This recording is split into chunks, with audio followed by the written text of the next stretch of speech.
न्याय संगत से मैं प्रणीत पाराशर। बहुचर्चित और नवीनतम मामलों की श्रृंखला में आज हम अर्नब गोस्वामी वर्सेस भारत संघ रिट पिटीशन नंबर 130/2020 पर बात करेंगे। नाम फिर से सुन लीजिए, अर्नब गोस्वामी वर्सेस भारत संघ रिट पिटीशन नंबर 130/2020। इस पर माननीय सर्वोच्च न्यायालय ने कल यानी 19 मई 2020 को निर्णय दिया। जैसा कि आप जानते हैं, Arnab Goswami news channel are Bharat से हैं और उनके खिलाफ महाराष्ट्र राज्य की स्थानीय पुलिस जांच कर रही है। मामला यह है कि पिछले कुछ दिनों में उनसे जांच के दौरान काफ़ी लंबी समय तक पूछताछ हुई और उन प्रश्नों की प्रकृति को लेकर, उन प्रश्नों के आधार को लेकर उन्होंने माननीय सर्वोच्च न्यायालय के समक्ष एक याचिका प्रस्तुत की, जिसमें मांग की कि जो जांच पुलिस से न कराकर उसे सीबीआई से कराई जाए। इस याचिका में याचिकाकर्ता ने जो आधार गिनाए वो इस प्रकार हैं। पहली बात, 27 अप्रैल 2020 को याचिकाकर्ता से जो पूछताछ की गई थी वो काफ़ी लंबी अवधि की थी। दूसरी बात, उनसे जो प्रश्न पूछे गए थे उन प्रश्नों की प्रकृति और आधार निराधार थे।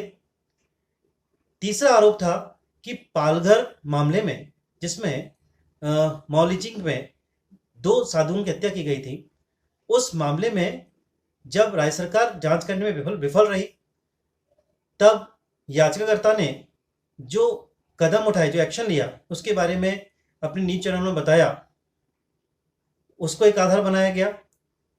चौथी बात, 28 अप्रैल को पुलिस कमिश्नर पर उन्होंने आरोप लगाए थे, उसको आधार बनाया गया। पांचवी बात, कांग्रेस कार्यकर्ताओं द्वारा सोशल मीडिया पर ट्वीट एवं शिकायतकर्ता द्वारा आर भारत प्रतिनिधि पर को साक्षात्कार देना। इन 5 आधारों पर अर्नब गोस्वामी, जो कि याचिकाकर्ता हैं, उन्होंने माननीय सर्वोच्च न्यायालय से मांग की कि उनकी जांच महाराष्ट्र राज्य की स्थानीय पुलिस से कराने के बजाय सीबीआई से कराई जाए। इस पर सर्वोच्च न्यायालय ने निर्णय देते हुए कहा कि उपरोक्त आशंकाओं के आधार पर जांच सीबीआई को स्थानांतरण करने के लिए कोई विशेष मामला नहीं बनता है। कोर्ट ने कहा कि सीबीआई को जांच का हस्तांतरण असाधारण रूप से, असाधारण परिस्थिति में उसका इस्तेमाल किया जाता है, क्योंकि वो एक असाधारण शक्ति है। दूसरी बात, कोर्ट ने कही कि इस तरह के हस्तांतरण से कानून की जो सामान्य प्रक्रिया है उसके प्रति लोगों की जो विश्वास है वो उठ जाएगा। माने कोर्ट ये कहना चाहती है कि जो साधारण प्रक्रिया है, अगर उससे कोई जांच चल रही है तो उसे असाधारण परिस्थिति में, असाधारण मामलों में ही सीबीआई को सौंपा जाता है, क्योंकि सीबीआई एक असाधारण शक्ति है। अगर हर मामले को, जिसमें कि कोई ऐसी असाधारण सी बात नहीं दिखाई दे रही है, उसे अगर हम सीबीआई को सौंपने लगे तो फिर लोगों का, जनता का कानून के प्रति जो विश्वास है और जो स्थानीय जांच एजेंसियों के प्रति जो विश्वास है वो खत्म हो जाएगा और फिर ये नहीं डिफाइन कर पाएंगे कि कौन सी पावर असाधारण है, कौन सी साधारण।